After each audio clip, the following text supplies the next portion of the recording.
na se nyame asofo ko gina wo abeto abama we se ni ade aye cheap aye time na asofo abegina wo ye mompa emfa ma GOLDBOD ene ye mompa ye emfa ma galamsey obra obi onu eton momone otimi ton nya mfaso na ti GOLDBOD ye boka 1.2 billion na ni etimi nyanyame asofo begina wo se mompa ye se galamsey sma mo kan ye and according to advancement sent me bien anu kase ene what are you for no kra omo pay the stability level no kra na abanu pese omo di pie bi unu so be dia unu kodura obaima eno ho mpai bo na sa sofo no nya wo mo ma yam fa yi mpai bo ni o say onje mpai bo ni enye mpai bo a bewu anyane nti ya den obi ga dabi obaima besre ma ye nyenya atwom ya to gold boka ya kin obi ato momone yan kwa gogrusi obi ato superku obi ato deni wanya mfaso obrane nkotena gold 1.2 billion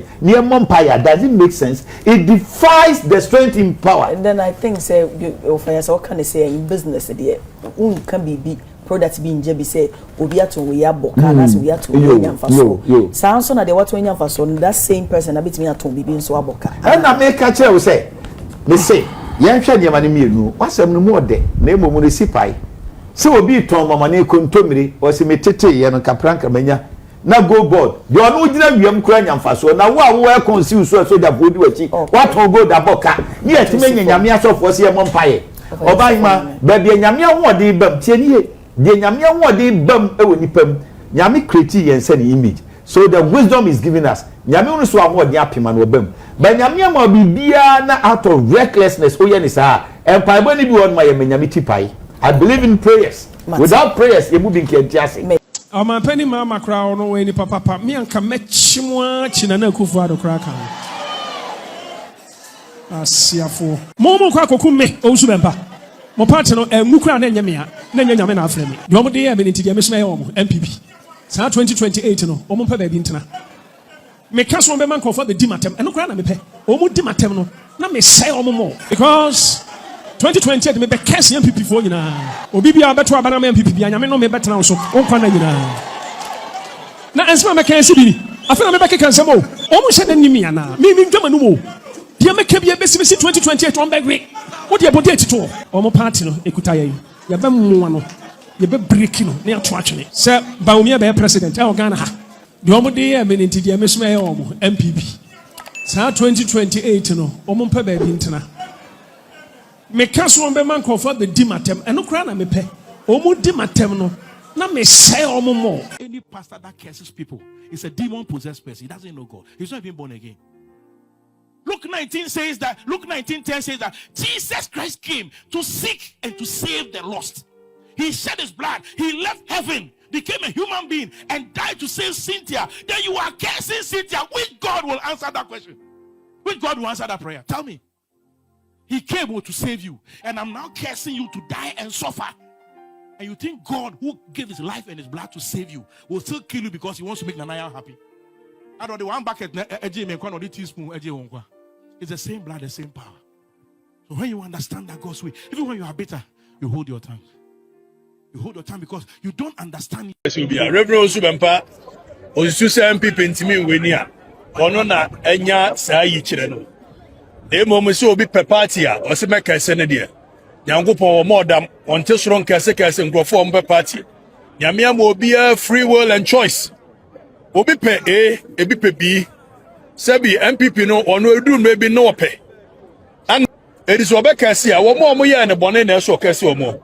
Na ye wa kire no so ye gidi said there should be a new leadership. Sa new leadership ne ba. Eno na Reverend Owusu Bempa.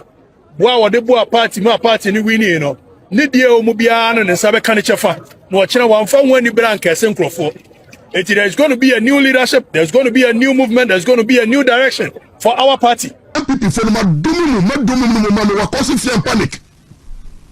So if you create false news, that creates fear and panic now. And that's section 207, 208 of the Criminal Offences Act. Also, there should be a petition by now. MPP for what are you people doing? Petition the director of CID. So also the power making a wild allegation. So down party, within me, and another within me, and about now within me, and they want to kill him. It's a serious matter. So he should come and prove. 2, for him to threaten MPP members. They say also a pending law. Look, Mr. Every political party be a public institution. MPP is a private organization. Per law, MPP as a political party can start under the Political Party Act. It is a public institution. It will be to be joining and a private. It's a huge public institution with free membership. Now you have one person threatening the public through curse and a diabo, daring anybody to go and vote. I will curse and curse that you curse your family. Are you not caught fear and panic? And then people from the say a joke. Move say a Ghana no be work could do say work could do. You see, me like this. Also, Packers will not move me, but they will be why. Young boys, there are young boys to be one person to talk about, but they are scared. Also, the mini Packers are also supposed to say only don't tell me them until you end up. Also, will end up weakening your base. Because every time I go to Abana, people will be scared to vote for you. So stop the people, stop the nonsense. Stop the nonsense by sitting down and not talking Owusu Bempa. No file petition. He is causing fear and panic among your members. All the and who up to NDC for MPP so don't take it for right. Don't it? It is on your who 2 people of Beniswa. Elections, vote numbers count. And that is the power Wakoji and Obasi NDC is in power. And it belongs to their benefit. They are happy. If they will finance it. But you, the MPP, now are affected, you know. Rise up legally and stop the nonsense. Who petitioning at the IGP criminally to do for Europa? Number 3, he is provoking. Who is provoking MPP people? You see, in law, provocation is an offense. Not that it's provoking, it's engaging what we call offensive conduct. So maybe all we are shaman produfu because MPP for Agye promise apart from that form you're losing elections. And this is for Abedi about so they know what almost teaching your man for MPP for papa MPP for and then because you can say at all. And then MPP for who to be chair and then MPP is not part of Ghana. Not party are in the opposition. Now to an FD and who's my papa, that's who's the provoking people. Committing what you call offensive conduct. Look, offensive conduct is a crime. Because what a people is saying is offensive. You see, who share MPP before they react. And I never got to know because and what he said, I'm not for 50 person, but some because he knows that I was showing before. And see, and this MPP leadership don't sit down and allow Owusu Bempa to provoke your members. Because you see, the moment you start doing that, party, I'm not for the who and join you. Out of who they will not join. Because today, I say enemy, we won't buy Shira NPDC. Now, the Shabby NPDC here, he don't pay the shower. He don't pay the shower. Now, we will do me MPP. Now, put it your MPP leaders, put it your party food figures, put it your. You think it's a joke? Hold Owusu Bempa responsible for offensive conduct, petition the IGP, petition the FNSM, the out of CID, for him to be arrested. He should be arrested. He's not only provoking, but is actually threatening the peace. Or threatening the peace. Because see, when you begin to talk anyhow, MPP for some, no boy, no the leaders, no on the book, Medra, or they look a Medra, now by now to be the president, maybe before Medra. What kind of this is extreme provocation, and we know how sensitive politics is. Obi wa politics is say football, man. Obi wa politics is say religion. There are people who are crazy in NPP, and they'll come after Owusu Bempa. But you see, we want to look the law. And the Owusu law, no criminal law. Yeah, we are civil law. Where are the lawyers? MPP. Me, I'm not MPP. Abusunya we de mamenchia na memo akwa abanfa wombra Randy report so na enensense bi boba e wo Ghana ha enam amanyose mu favoritism ntino ama aban sesi wabu nani edi agusa eniema no so sesei kamya yese ukoka asem bi na wo ye MPP ni dia ene na asemato aban ne besoma amanya baba bechew nenso ukasa na ukasa ma NDC aban dia ene obeka se obi ante na chese wafa ho adia ne sana sei Owusu Bempa edin se metutu dwa ya ohwe nsem o kan ye pa no anka menim se wo ye MPP ni sofo ene kokan san nsem no a osoja egu nema bi mu a ebi anka be frɛ ne se wo mra mekirem die ntia wono die ugina so ntia ama wo ka se 2028 no MPP ni bia na se obi o Ghana ha obeto na abade ama MPP ni se wo kire se dabi ukọ emre mu a untimi nka bibi sa emfa ho ndi ete se die ntia ugina so a ama wo ka sa no bra na bra be kirem obi ni die akoka Owusu Bempa ene waka keka nse bebre no a monten so na manfo so mfa ne ho nche no ene o makeka bia kire no pa ama lawyer Ampah Grandpa Babonten aba be kire nsemu a kire se masa de wo ye no de mramu no udi for papa ya nka ban we nani abreso pesu otu sa de we ho na mo a enka obetimi akwachi Owusu Bempa se omra mekirem de ntia wo kasa se obi ena koka se 2028 wotu abade ma NDC a se ni nto wotu abade ma de NDC fo be yi na se ni nto a ngoni no koda so pa gina abonten sabrinki abefa ndadada se won konko kirem nanso so ye kan gu MPP fo so ntino ene onfa ne ho konko di nene lawyer Adomako Baafi kokopie mu United Television UTV na ensema wakoka ne ho no de afa Owusu Bempa ho no ene GOLDBOD kapudu ayabo ene niam ahodo bi ekoso NDC aban mu no in fact saban we obi ene ni abre pa se wo ko keta hye proye dwirim die ne kankan pa de a kasa niam we ya lawyer Adomako Baafi akohwegu UTV ne de nkaban no hwe na o ma yoko ene ho ahwanfui ene oraya agui ni ade nyina nko mo nkeka mo ho na nko mo ntu sa na ma ne ho na mo na o de me kasa nwa bebre no ayenko na o de yenko gutie nko matwetwe kakra akoso titiru efa lawyer Adomako Baafi niema hudo bi aboba wa MPP NDC amonyokuo mu a ene wadane nyina adi mesere se obe like video na ma me no share afentifo adwenkyere bra na yensu yenkenkan bi na yenhwea mu ade ye da twedi ampo asesa ba ekotu ye ka etremu ene ne me koso nyina ni wie na de kyenye no ni Ghana fo hwehwe ni Ghana fo pefiri enchen ene nkabo mu na onyame a wa hyase se na Philip Ngoma no kire no onyame be masomdie na wie peye amye yi Ghana fo afiri nkuraso mu na Jerome ne ho ayefe pa na obi a wo ti aboye ena wo ahyehyɛ ho sei koko aboye de se nke nhye coat wo ben ko ahyehyɛ so office so de enhye ekoko asa na ga se koko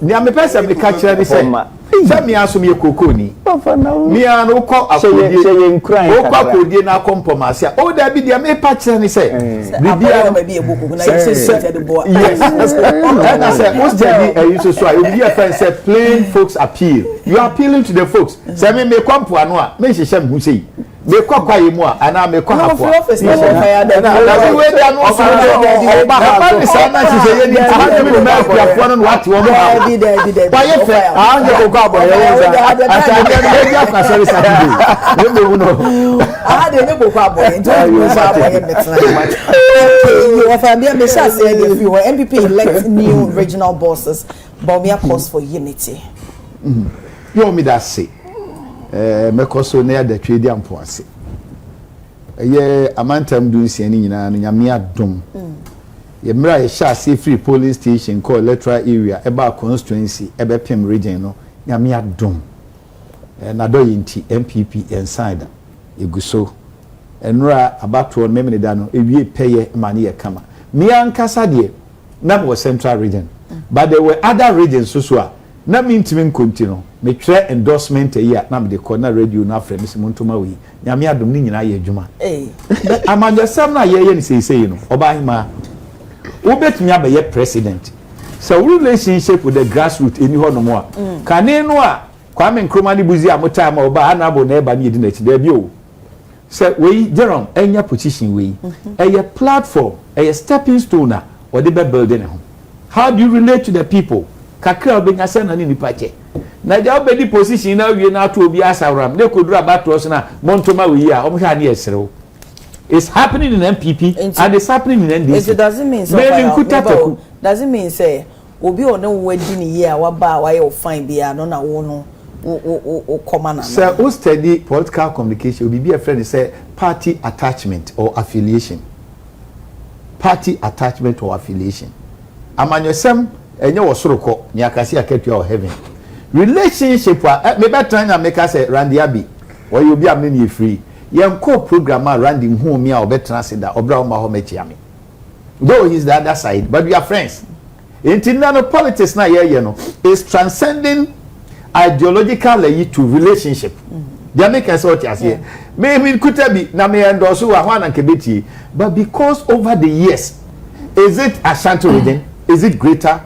Is it Western North? Is it Ahafo? Is it Bono? Is it Bono East? And I infa enwomo enime. Intina me ka dia to aso say we obi a wo contest a wo candidate eyi na wo kono. Obi oba endorse bia no assess the viability of the person. Is he going to be an asset or is going to be a liability? Obi timi do achi na oni akra no yinti. They just the ended the election. MPP ba omiamu di. Penifo bi kodi baby a one pronouncement kra no ema omu lusui. Inti dia mesra ni say onyame aye.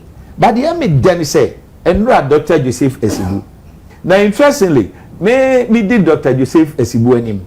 And I do any contest a Percy, the immediate past acting regional chairman I was Central region. Where my schoolmate I was Legon. Yeah, I Tescon. Then I was the Tescon president. But not yet then. But me we said no. With the two evils, no. Sibu is of a lesser evil. Inti campaign man ye kama obia compared to ne ho. Na enura me hunadia na eye me fe. Be ho no mo na Dr. Sibu menua Percy frɛ no ochi an sɛ menua why Agye de Sibu ka che na ne sɛ menua sɛ men kwanti na me ba de a ene yenhwehwɛ ni mu sɛ be na emom wo nti enso ka ho ye nyina yemfa unity emfa nya dwuma na the youth organizer o nyaaye no enipa one no contest in the constituency a o defeat no sɛ nipa no na e kan ne ho ma ne be win region Sani pana enkwada wo. Sir. Yes. Men wa contest e constituency. Na we win the constituency no. We two anamon say wo kro no. We say e mami ni wachi no nko. And you won. You have finished kaka. So Lucy constituency e no ko win region. So it tells you say politics na ye no. Em say nipa bebre wuom. But what it takes to do politics no. Oba ma eniema in the academia or say twema manfo tiate enyamuni. A relationship. It's here the Nyamia say. They will give you a reshemu say. Send your Paul and I'm Philip for woman cast when Yamisha Diasia, Uvieno, when Yami be Vim Kunim. Near Conina, the Nagana for you and say, Yes, Remo, ye young Kabomu. Yes, Remo, ye young Kabomu. Near same openia and now come for a person no trano. And what you're on the Chiwadia. It is what Chiwadia near Kwabadia and your Ghana for. Ya ready set to be a woman say, no. There be that enya nyom to nti eba na mamefa we ntwem na ma ye bon to ani nyina almost every place that I visited ade ba ko na ekoso ni say asofo bi ye di nyame hwamo nti asofo ni hwe ni ye say when the foundation is broken or kind of psalms manum say fapem no shekia look at the lives of Pentecost pastors you love them assemblies Baptist SDA Methodist and those churches and now as so far cover politics in shem come et me can sing hunu onyankopon yensi na twetwe there be assembly nenti wo free say Paul kan say 2 Timothy say Alexander was it Alexander ko bridge mfo no tie osmafo Paul oyo bia bitie no was it Alexander ko bridge mfo onyame ntwia ne kase de university or to say Basenyo Alexander asem na ye there be Paul na kan yo me so no say wo say wonye Paul wo yo fire na me masua Paul 27 books wo ayi ni nyina no ono tire 13 go se ni nyina bi de ye po ye mfa bi nye wana enti na de se de omo de ye kura de chen o sen ye de ye po enti 19 se Paul anya bo enti de me show you so de sebi enti de yo mate wada roma wa ho fenti sebi na se nyame asofo okogina wo abeto abama we se ni ade aye cheap aye time na asofo abegina wo ye mompa emfa ma GOLDBOD ene ye mompa ye emfa ma galamsey obra obi onu eton momone otimi ton nya mfaso na ti GOLDBOD ye boka 1.2 billion na ni etimi nyanyame asofo obegina wo se mompa ye se galamsey sima mo kan ye and according to advancement set me bie na no kase ene what are you for no kra omo pe the stability level no kra na aba no pese omo di pie bi unu so be bia unu akudura oba hima eno ho mpai bo na sa sofo ni nya wo mo ma yam fa yi mpai bo ni o say onje mpai bo ni enye mpai bo a bewu anyane nti ya den obi ga dabi oba hima besre bo ma ye nyenya atwom ya ton bodu boka ya kan obi aton momone ya nkwa gogrusi obi aton superku obi aton deni wanya mfaso obrani nkotna gold 1.2 billion near Empire. Does it make sense? It defies the strength in power. And then I think say so can I say in business there can be products being jebi say obi aton we aboka na so we aton we mfaso sound so na de what we mfaso that same person na betimi aton bibi nso aboka and na make a chair say me say yanhwa nyama ne mienu wasam no mu ode na emomu ne sipai se obi ton mama ne kontomire o se metete ye no kapranka manya na GOLDBOD de onu gina wiem kura nyamfaso na wo e conceal so da bodi wachi waton gold aboka ni etime nyanyame asofo se ye mompaye obaima ba bia nyame ahode bam tie ni ye de nyame ahode bam e woni pam nyame create yense ni image so the wisdom is giving us nyame unu so ahode apema no bam ba nyame ma bibia na out of recklessness o ye ni sa empire boni bi won ma ye nyame tipai.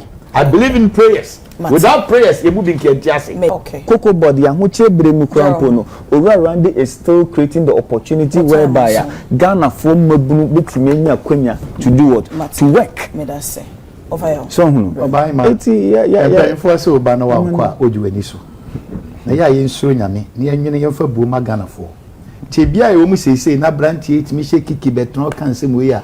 Eya na emwanwo. No wonder so we NDC. Because mama no say ye de entron ye adwuma I have it here nti obakoso no aka ba ma mini kantie no kura mfiri wono nia edi kan pa no MPP de ye free SHS buy na akoba say abrantie mobrofo bi ofri Jerome Chrome ofri Western North onya kwan enko school no emboa nti yenye ne say nyansem yemfa double track mbra na yentimi mpia obi ama ne mrem NDC ye dede. But one thing ya na mwanwa about them they say wo ka but adwenia ya dey profess solution ya no mu nibi ya ni sa no meba I'm telling you o ka asem bi em se wani ankoso wo se ya boye bia o se de be ni o chase no na I thought say we dey nyaboto dey make can say dey na make can oh there be solution na make no am I wrong oh there be so nyaboto I am in person me what's the wo sika sa mambem no me person so wo ye free yes me so me but say na o kasa na dey make can say me boa me jama tiefo say all make that cacophonic noise were they able to suggest a double track no enya e kwa we dey be aye all that they say and say no se be omo solution but nyabotre ma solution nyabotre eno de enye kasa me eni to o ka che say yabo edua no open so menye kasa me o ka che say yabo edua no mache o de mache o na wo host intimament to aso but the point ni say yen ya double track mo criticize ye no mo antimi amfa nim dia nkire say kwan we so ni amuka ye as typical of you people don mama say ye buy ya less than 1 year ese dum katiampo de o say 90 days tienie na nsem ni bia ya double track free SHS ye nyina ya nkwaje bosia o de na o se won nkwaje bosia no double track by 2027 na nka awie no enne o mo kwaje bosia it destroys every argument he's making here on koba bosia o en wo de ye but edru we so no yen ye de adwene ye no ya mabosia kakra o betie free ho no enne o koba bosia de a ye ja matiefo. In any case, now say Haruna Drusu came out to the bank and said, "Bosiano cry, no correct." That's why the Bayer double track. Haruna Drusu came out last week. No people sing. It was more contradictions, no. A boss no honor. There to so be about pen in person or tears pa and so Eddie say. Ye call IMF no, MPP ni NDC. Ye call IMF no. In the face of that near fan crop for Juma. Mo call IMF 2012 to 2016. Mo am fe nipa betem. It ye buy nurses over 200,000. Nyame Adomako for almost everybody. Teachers the same thing. COVID no buy yenti ya no se to so yenti. Me kakra buy ye no. Don mama ko gina voter region ko twa ntro say wa for 16,000. Can see the Ghana Education Service. They came as for Mr. President. We are working at the U, but no kure. Wa for nipa 7,000. Must you trust these people? So they are no atu nche bi oso so a. Ade ba ko a he me sire pa ni say. We say 8 years. 8 years e ba ye ni nyina ni ade ade. Eya wo mo nkanka wo and the best economists including my brother sitting here. And the Professor Bokpinom, they admit to say 2022 they see ye.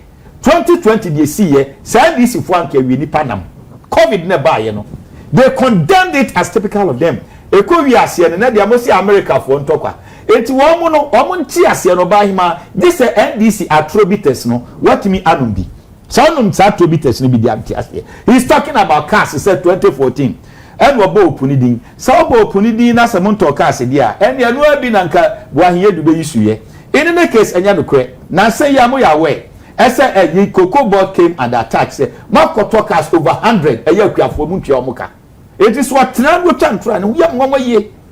That time I can't order. That was a command about. That is what no me bisa say. Muntobi. Oh, what I may say cast or Yamua Sumo.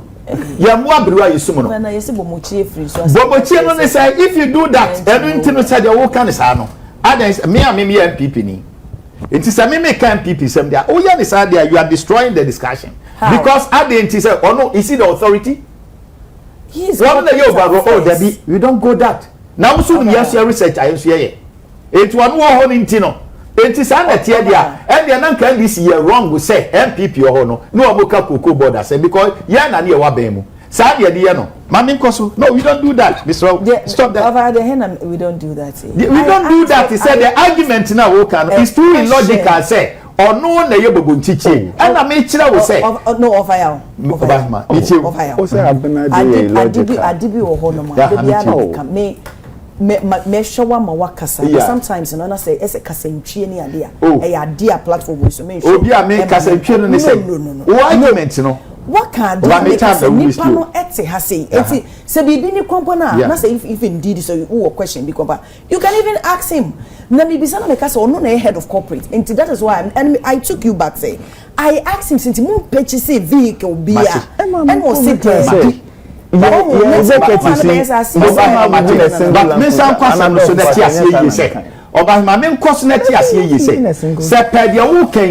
if it's anything to go by it emra fi buafo e wo Cocoa Board no it will can say more absolute e ba ni sa dia ye democracy nkoso ye ba ni sa ye democracy nkoso on the wo me yin watinye eni to ho no wo ye alpha and omega it issues e koso no enipa ni bi wo so enu wo Cocoa Board wada roma timase e tie fo so so tie yen de to so me say cars no e be ye amanfo e ka ho asem oh excuse me stop that Mr. Decency is key in this.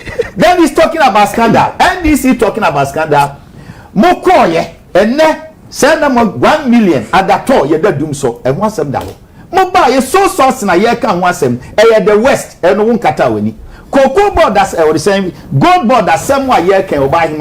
Ya frame some parliament because we are majority smonko. And you sit out there akata when he say and ne corruption na ekoso the west obaima membrance no so. No one can say me say you raba umiekuta list. Metia Adomako Baafi. It is an argument ya buy if it's anything to go by there. Men so me beba umia ya kona kranda. Minim list you de call ye. Eya omo kan ho asem. So I say men sa kwa any campaigner. Men so Adomako Baafi. Oh ye ma we me so me ye ma kuka. Enti na sem na no kan logically no. Ehin fa de da. De to so bi onso so oban man person ti ase ni say. O kan say PMMC. And na wo ho ansa na GOLDBOD eba odi ho achinye onim de woka again na sem na woka no MPP Adabaumia ene Akufuado ye di GOLDBOD eba ye no or the gold for oil buy ye no na mu over 30 years no na mu nya saa adwene nsɛm bɛyɛ bi yɛn ne yɛde ba yɛ imitation ɛna mo yɛ ɛni nti wo ba yɛ ne yɛde go for oil aba recovery IMF aka World Bank aka Professor Bofkin mu aka me nua se gitum say the economy was on the path of recovery it mu yɛ just beneficiaries of that ɛna ɛno so ɛwɔ hɔ oba ma de to so bi wa person ti ate ni say sasami dem fi say de wo kan oyɛ me nua kuma but the point ni say emre no omra parliament no mekana no masem wontimi mai because you are in the majority but one thing I want to tell you say so si John Mahama de ne de ye ne fie ne jada mu a onfa kwaku anyidu ho adwuma onfa ya abo ate adwuma bo ate agyan adwuma onfa ni tell the so onfa na adwuma na Fred Abonyo no onfa wo mu ne ehunu se ono de nkabo mu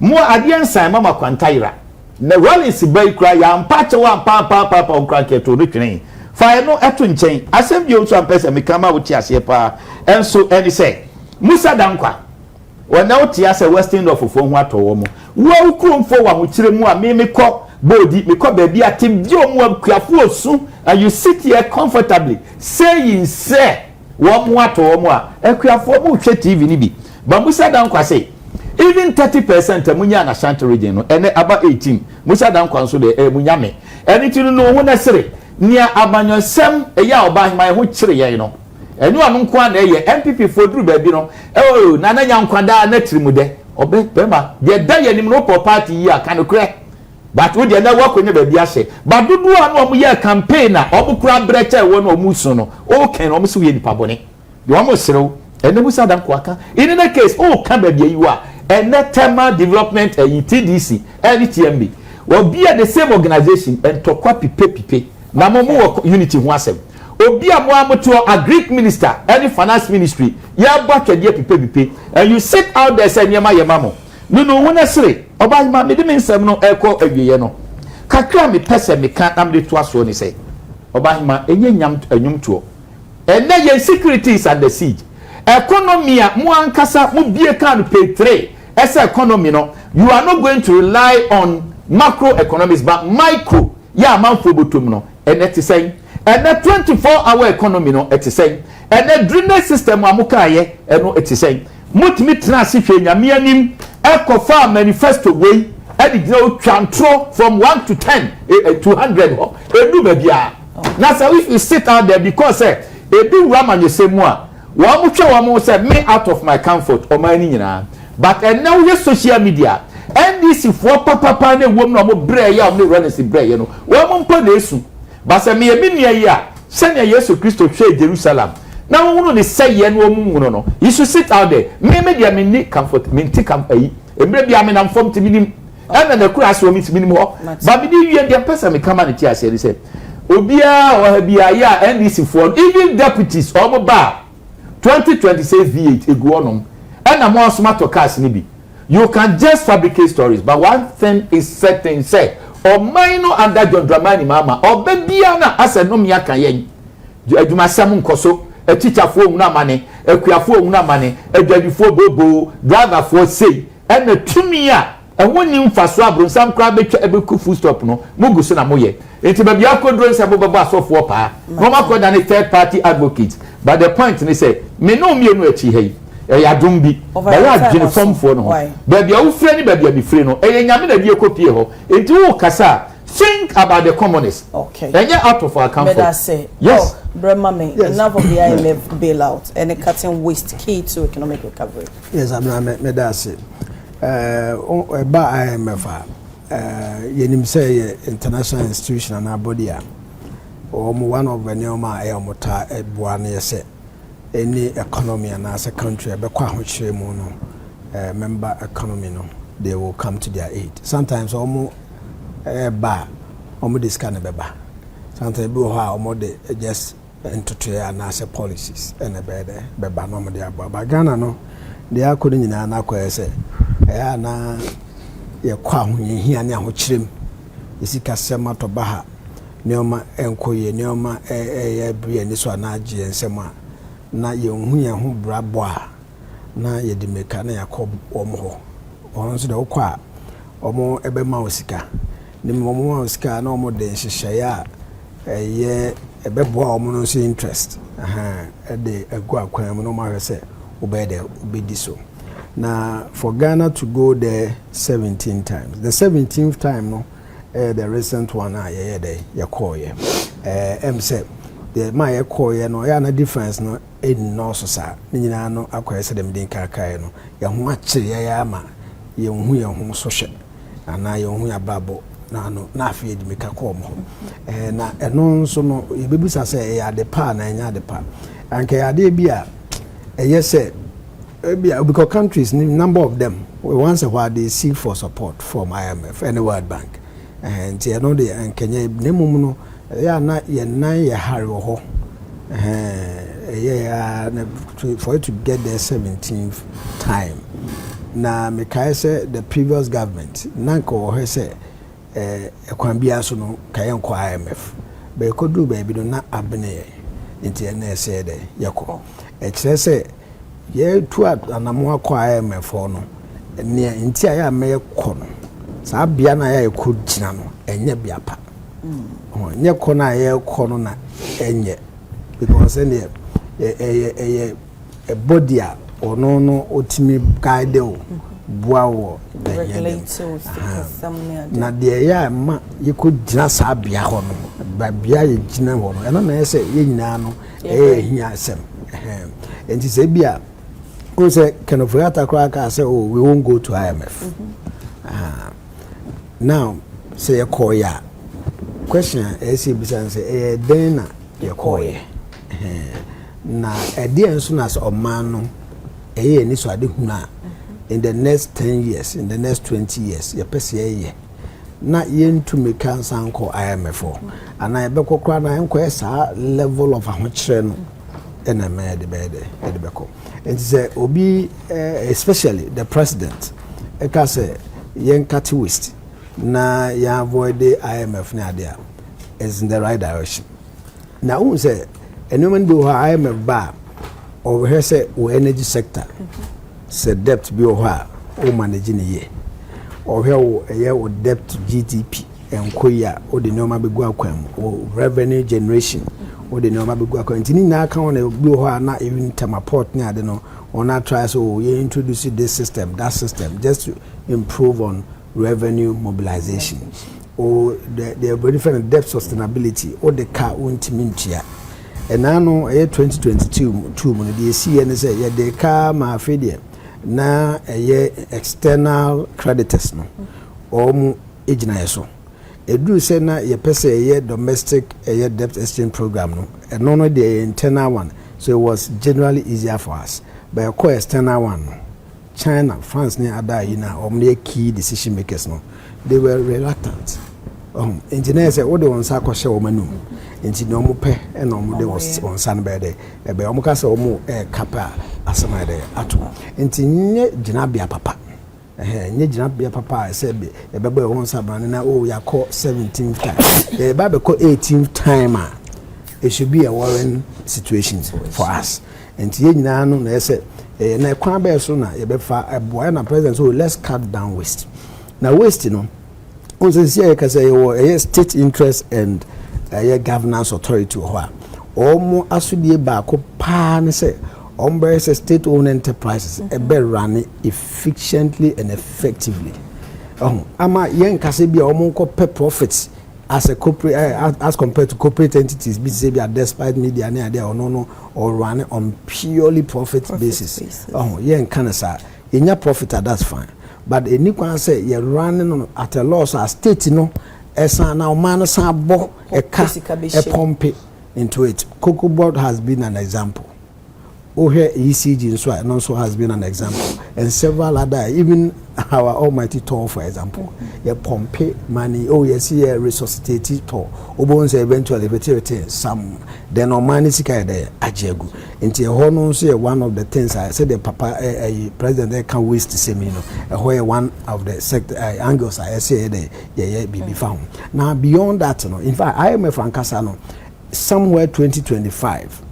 Omo one Ghana. As mo kan say even tea sem na ada ni na no say dey yetiso because you can waste on say ye omaya ye nisika bebre na kakra nso e benya no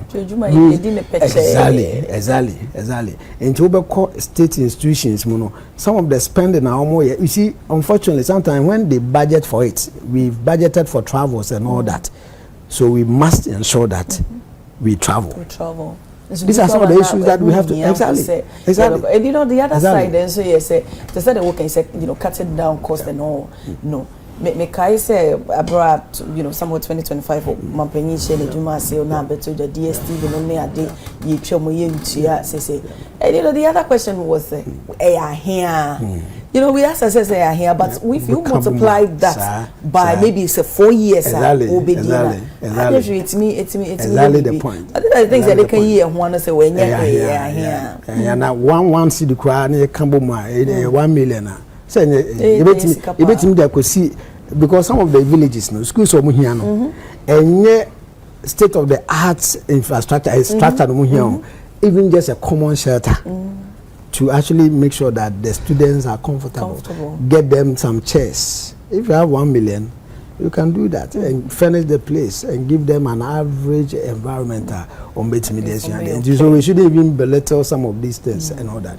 Now beyond that, one other aspect I say there must be a strong connection between all the sectors. Because it will be a high there, then other sector no conform and all that. Then we need to also look at which sectors are really part of the key pillars of the country. We agree for many. Now, agri can also has a lot to do with the informal sector. If you are doing well in the agri sector, it means that you are creating employment in the informal sector.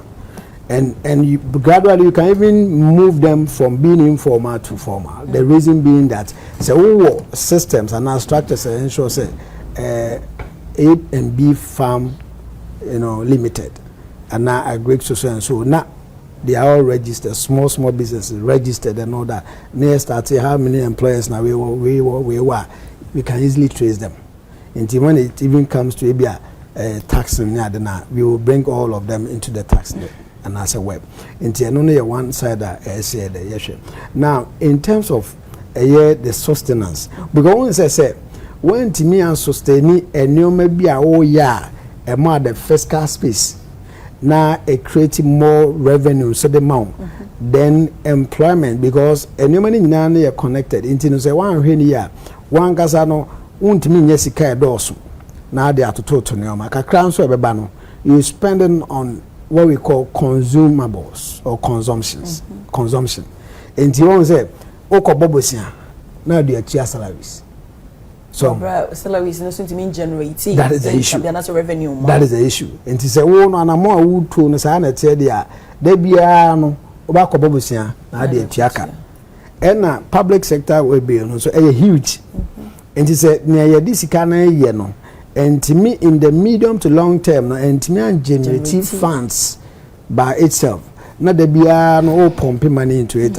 And yet, obey genetic akra, obey you, obey kobobosanso, obey you. Okay. A China no unya hunsu and so papa BR because it need na day edit. Yam fa and build the roads. Yam farm build the hospitals. Yam farm build the ICT infrastructure. It be a beboa in a certain direction, digitally a peseko.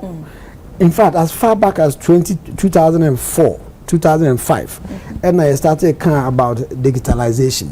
Then we talked about cashless economy. And the President Kufuor introduced e-switch. So now money be say e-switch there. But the intention was to move cash out of the system or to a significant level of digital aspects and cashless and more. Cashless near more it helps you to reduce waste in the system because all generate revenue through tax another year. Not a human intervention and involvement more, you are in trouble. But if then you are actually increasing corruption. Exactly. Inti say person call IMF na ye hwese o cutting waste near there say hwese anema we nyina because no na ya nhwe ni ya I don't be able say maybe 10 years from now 11 years from now 15 years from now then we are going back to IMF. Then the 18th one now. We gathered off and it should be systematic, it should be strategically done. Matse, me that say your time national. Wow. Me about 3 to 4 minutes. Now the article about wants LBC's buy cocoa on credit. He say when you do so that's all the rebuttal say 4 minutes in a super major time. Until patrol. Jerome shall say the free. Abuna. Yes. Me said I nye rebuttals baby because no problem. Me because me anything damning Biana. It's against me party. Baafi, there's nothing. I heard him say something, but it impact on me party. It's insignificant, so I won't rebut. The issue of dog can assembly. So I want to say your agencies are in order to resuscitate those industries and agencies you compare Fiscal. Mamenka one idea significant buying buy through finance ministry or once the cocoa board was in crisis from late last year to this year, it was some money at there. Adebako Ura to force him and need the leadership of cocoa board headed by Dr. Randy Abe a year and NSA. There was no external money from anywhere. There was no external money from anywhere or injecting into the operations of what? Of cocoa board. But instead, no. Cocoa board was tasked to efficiently manage the resources ahead.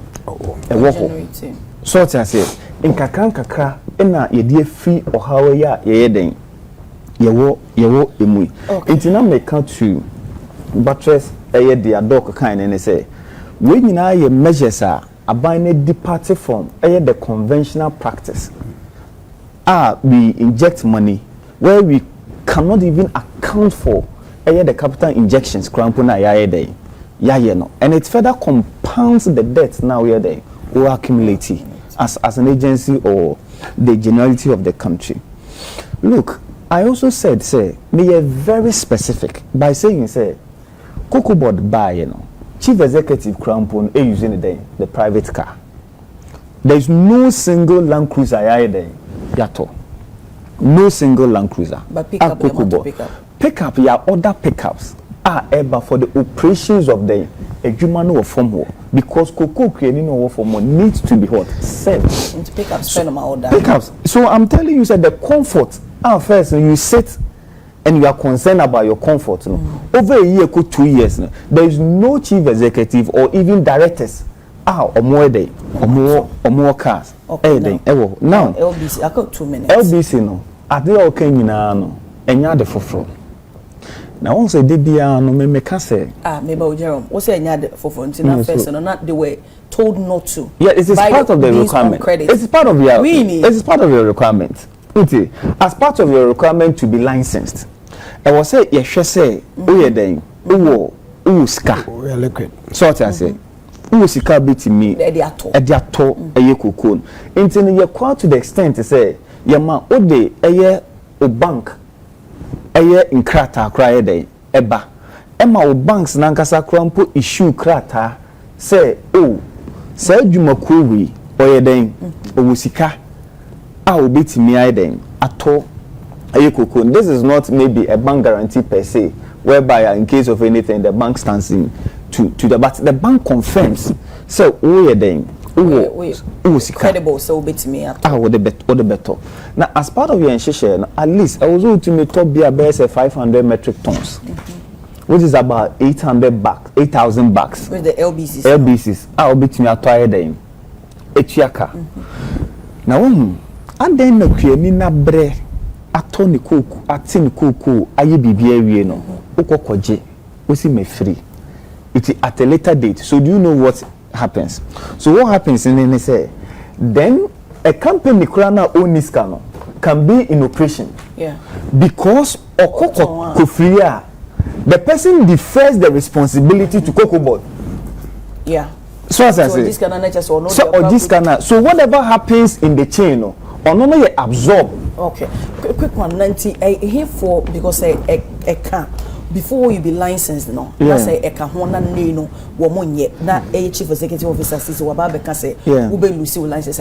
How are you going to work on it? If on a be enforce you making sure say wo mo to so on so once say ye wo Adumako and I say a community wo the research department ewo ho any sound so the special services department then ewo ho and I was say yin say fancy so otokuku kweni ni kuku na say untua ya agitations where then ebeba because one say otete ye yesi kuku boss we tua ska me company be no medi anim yesi we tua ska ye release 2.5 billion ye release 10 billion ye release say but you still hear agitations coming from the farmers say ye dey in Cheska because in the operations of a cocoa board no first na ye syndication no what the a fraction of syndicated facility na wenya no now we advance a LBCs no some monje then you supplement with usika na ye dey owo no into to cocoa no now the bar any reconciliation in terms of outstanding obligations a cocoa board owe to you bia no e we sika from no now I dey now I so there is always a year a dream policy the moment odi kuku ne be dey ebeba no the moment odi kuku ne beba no why dey wetua eyekwe ne dey kene no eka if the chief executive can nyina ne say if you don't have the money don't we won't do license we won't do license what is a what license a renewable one a renewable how many years every year you have to renew now I think every year you have to so if you don't have sikanwa cocoa board then no because you put the situation whereby Adomako so high and say no just under 1 minute just under 1 minute square when we say a boy no buy na yete so no e wa man senja so na ye di kan ya hyebo at the beginning of the season na ye tua ebuo bi di ama eyekue ni no but e ko ba se body see ni ti ase na aban hwe into it na waye ntotoye no na the first one do metua ne saa na make na wo wakwakoye wakwohye ho akoye den akofiri kuku wentua wakofiri kuku so that a camo all the break kuku boss onye dey abra wo you didn't bet anything it no about be kuku bod ni kuani na desoa na wo waye den watwe ho afim so ahuno any enforcement na hono mum na ese bo shepa metimi so akasa basis no so kwan bi so no omo so aboa ye nyi omu boni aye de ene na ye and the chief executive class the chief executive class we relax for this season because of situation na na ye na ye wo mu ni ade but going forward no no enya there yo abna me das ye ya pa ni se nipa oboa pa ye boni na mre bia a person of fine scapegoat and that is typical of NDC ni omu ye eni hwe hin Rollins beto koko Mills beto koko oti ase mu yi chief executive eniema akoso a ebon ensese ye kan modi adi akuafo no ebinsi nia edi kan person oti ase pa eni say or say there is a guideline nko famra me nhwe otu fo no se me dance ni wa brochire there is no guideline to that effect say wo beto koko no a na se we anya sika ntua say ebi action wote the bar I stand to be corrected but one thing is certain what you say even Mahama no ankasa the first and half second term President Mahama that who would na yebo President Kufuor how many times enti with all respect was do baby anya enti dia make dia siso mesrew any say onu ankasa baaye no o te se kuafo koko yate soda number 1 dia toso mienu o te se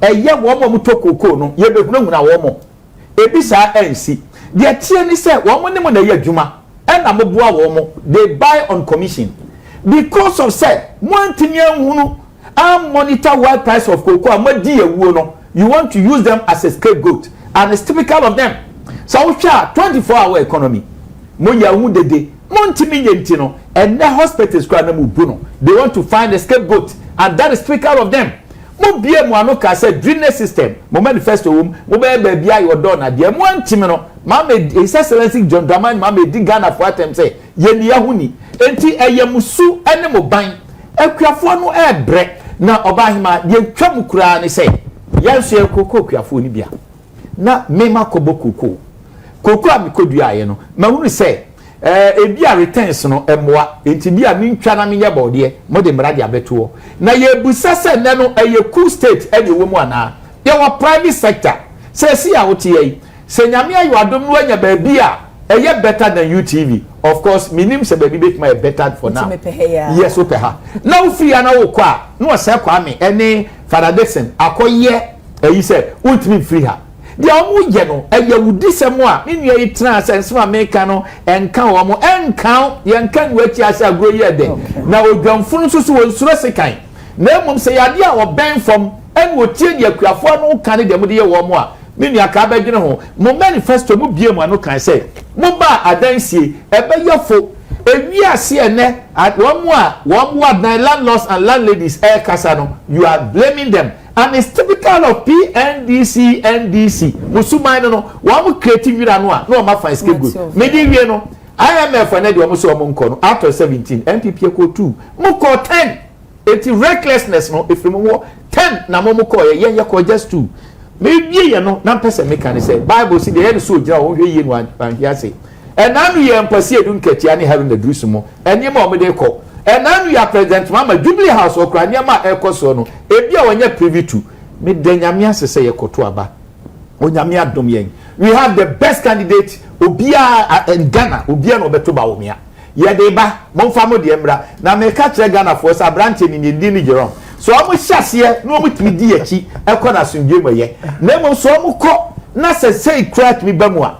Ene na anu ba bia akra mawie anu ba bia akra every omayimu the worst record set sitting chairman it catch MP say na me mpra no on Agye will say you come out here and you try to justify it by their fruits you shall know them me that say no me so brother na me so that my time na so sure me that say say o here GOLDBOD decision you know say assess no based on all more objectives no or then you know more yes almost say as I say buying companies one of the things and I feel so no na farmers so come jo indebtedness a car or more the farmers no so say this I know my we minimum per cra na ye sha Ampah nti obi ensu no chief for Ampah kodo nti I think say the year more critical na the implementation aspect no because e bia obe kan is in the books